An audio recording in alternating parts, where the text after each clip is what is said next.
do trapézio tinha organizado sua vida de tal maneira, primeiro pelo esforço de perfeição, mais tarde pelo hábito que se tornou tirânico, que enquanto trabalhava na mesma empresa, permanecia dia e noite no trapézio.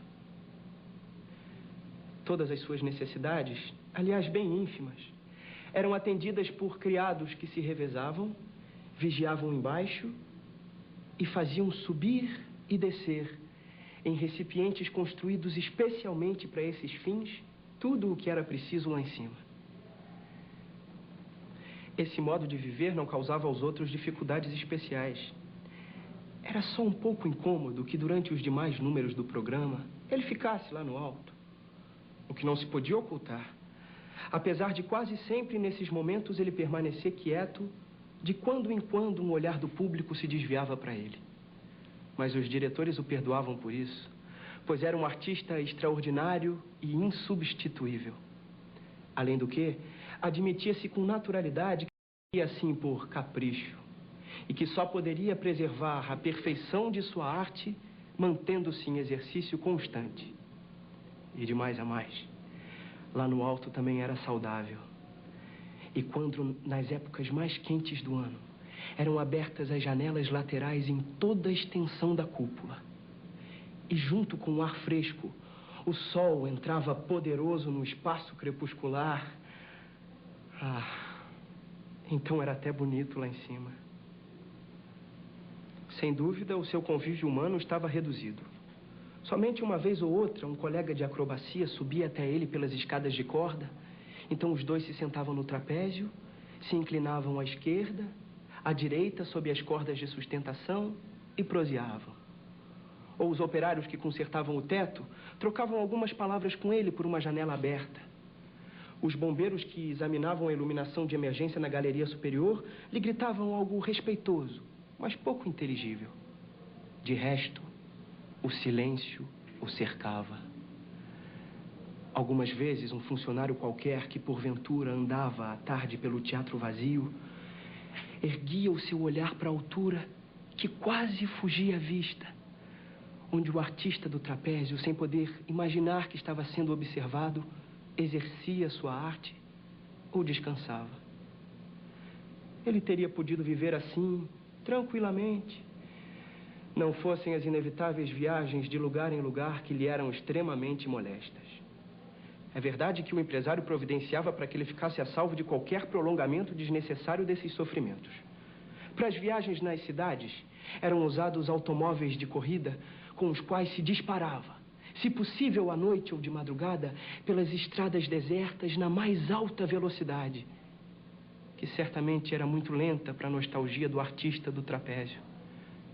Num trem, era reservado todo um compartimento onde ele passava a viagem na rede destinada à bagagem, numa substituição lamentável, mas ainda possível, da sua maneira habitual de viver.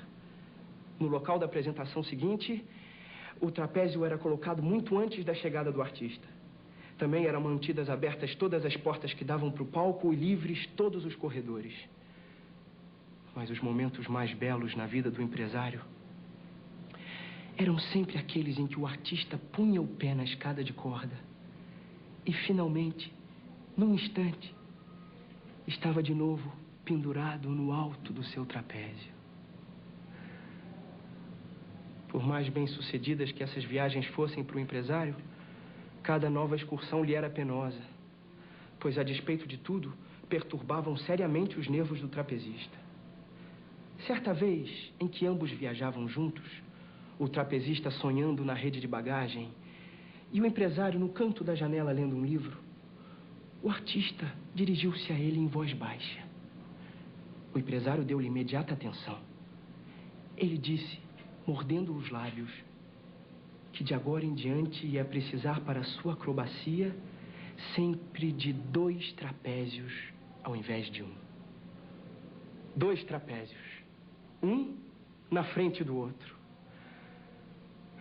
O empresário concordou rapidamente, mas como se ele quisesse mostrar que o apoio do empresário tinha aqui tão pouco sentido quanto a sua negação, o artista acrescentou que nunca mais, em circunstância alguma, trabalharia novamente com apenas um trapézio. parecia estremecer só com a ideia de que isso pudesse acontecer outra vez. Hesitante, o empresário observou o trapezista e se declarou novamente de pleno acordo com o fato de que 2 trapézios eram melhor do que 1. Afinal de contas, essa nova disposição apresentava a vantagem de tornar o número mais variado. De repente, o artista do trapézio começou a chorar. Profundamente assustado, o empresário deu um salto e perguntou o que havia acontecido.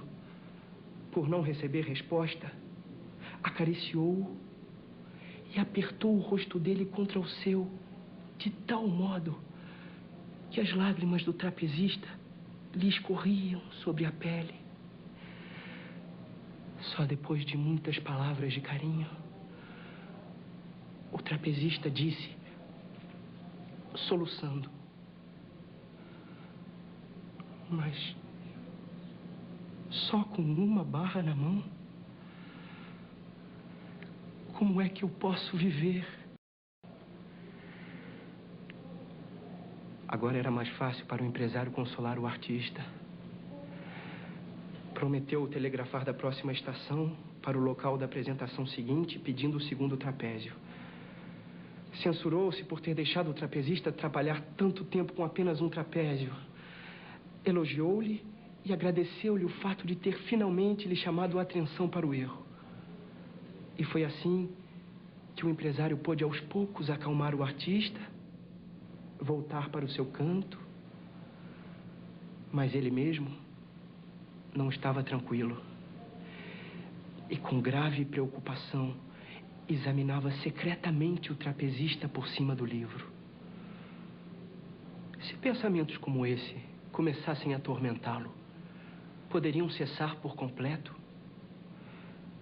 Não continuariam aumentando sempre? Não ameaçariam sua existência? E, de fato, o empresário acreditou ver, no sono aparentemente calmo, em que o choro tinha terminado, como as primeiras rugas começavam a se desenhar na lisa testa de criança do artista do trapézio.